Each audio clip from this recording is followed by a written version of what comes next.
Welcome back to the 2015-2016 NBA preview. Today we are going to be covering the Dallas Mavericks at number 15. My name is Joshua Enviers, and with me today is my co-host. Yo, what's up, YouTube? It's the one and only legend of winning, aka Low. We are back at it again. Playoff teams, man. We finally in here with the playoff teams, and we are the Dallas Mavericks. Let's get into it, man. Let's take a look at what the Mavericks did leading up to the season. After the terrible Rajon Rondo experience, they got rid of a lot of decent guys like Brandon Wright, Jay Crowder, and just to have Rondo give up on them in the playoffs, it really affected this team. And I wouldn't be surprised if the Mavs are out of the playoffs this year. But we have them at 8 just because we believe in Rick Carlisle, Dirk Nowitzki, and let's see if they can make the playoffs this season. Moving on to the summer acquisitions by the Mavs. The Mavs, they got a bunch of bench players. To be totally honest with you, the only guy that I see that is a standout is Wesley Matthews. Really, just looking at the other guys they acquired JaVale McGee, Samuel Dallenberg again, Zaza Pachulia, but oh man, I thought we were in the playoffs. What is this? Yeah, I know it's not much going on. Hopefully, Deron Williams though will perform like we all know he can, because he does seem like a system player, and Carlisle most definitely is a system type of coach. So hopefully he bounces back. Yeah, I agree. He might bounce back. Not all the way back to Utah Jazz for him, but at least a little bit way back. Yeah, I doubt it. Especially with his age, I doubt he'll bounce back that good. But Wesley Matthews, even though he probably is off with torn Achilles, Yeah, hands down the best pickup that they did. He is under the torn Achilles. And it was the crazy thing about it is even worse that it happened late in the season. So he might be out until. Yeah, he might be out for a really long time. And the lack of depth that they actually have there, I think that's another thing that's really, really scary. But it is what it is. They should have thought about the Wesley Matthews signing before anything else. They should have thought about it. And what's even crazy is the contract that he signed. Guess how much he got signed for, Josh? I really and truly want you to my guess. Danny Green, he had 4 years. 44-ish million. And so I raised it up to 54 for 4 years, but I was told that was incorrect. So my highest guess for Wesley Matthews would have to be 64 million. If it's more than that, oh my goodness. Josh, guess what? It's not. You are wrong. You are wrong. You were still low. You're still low. I mean, I know the CBA and whatnot, but Jesus Christ. He got paid 4 years, $70 million. Oh man. 4 years, $70 million. In this first year, I'd rather have Danny Green over Wesley Matthews at this point. In his first year, they do the exact same things. At least Danny Green isn't coming from a torn Achilles, so. Yeah.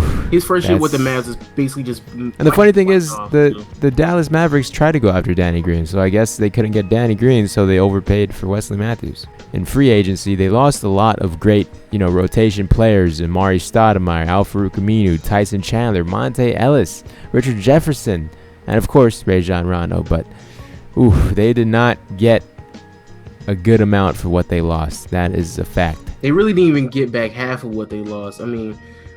Even though players like Richard Jefferson and Amari Stoudemire didn't play too many minutes, they were extremely effective along with Aminu. But when you look at Tyson Chandler and Monte Ellis, they played major parts in the offense and defense last year, and they just really didn't bring anything back. And even if you want to say Matthews is supposed to replace Ellis, you're not going to see much of Matthews this year anyway. So, it's a huge question of what they're going to have to do to replace those players that they did lose. Moving on to the draft picks, the standout rookie for the Dallas Mavericks will probably be Justin Anderson. He is going to be getting a lot of playing time just because of the fact that besides Chandler Parsons, there's not really a small forward at this point. They got a lot of other rookies as well, but I don't think any of them would be worth mentioning compared to Justin Anderson. But we'll have to wait and find out. So moving on to the rotation. The rotation looks pretty ugly. They just signed JaVale McGee. I don't even think he's going to be starting. It's probably going to be Dallenberg or Zaza to be starting, along with Dirk, Parsons, Matthews, and Deron Williams. So the starting centers, nobody knows it right now. Starting center's kind of up in the air. I want to see how much JaVale McGee has put on in as weight. I can't imagine. JaVale McGee doesn't strike me as a player that would have kept in shape all this time, him not being in uniform. So that's kind of scary. And Wesley Matthews, again, even though we have him in the starting, I don't necessarily know how much PT he's going to receive all year round. Will he even be ready to start the season? That's the question as well. Highly doubt that he'll be ready to start the season. So probably. So they're gonna be off to a rough start. That's a fact. Extremely rough start. And also Darren Williams. I think he'll play fine, but extremely shaky starting lineup. Moving on to the reserves. The reserves for the center: Dallin Bear or JaVale McGee, Charlie Villanueva, Jeremy Evans. We'll put Justin Anderson right there instead. Devin Harris and JJ Barea. That is a weak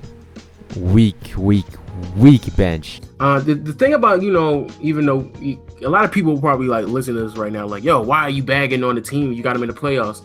The thing about this team, and it's out of respect and veteran leadership with Dirk and Carlisle. So yeah, with Rick Carlisle, he's had like pretty questionable benches and players in past, and he's been able to whip them in shape and put them in a system that really highlights their best attributes.